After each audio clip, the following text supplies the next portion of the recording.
We can go and help augment the size of the breast after we take the implants out. And oftentimes we do that with fat transfer.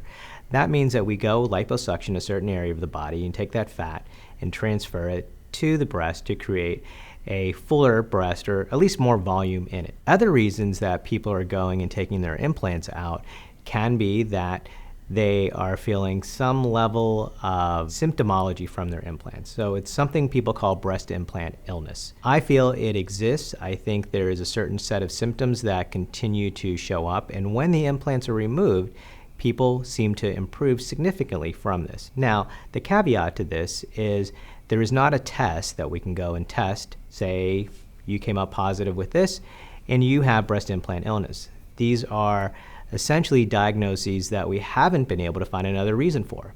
And when we take the implants out and people get better, this is what's called breast implant illness, or at least how we can diagnose or say they have something.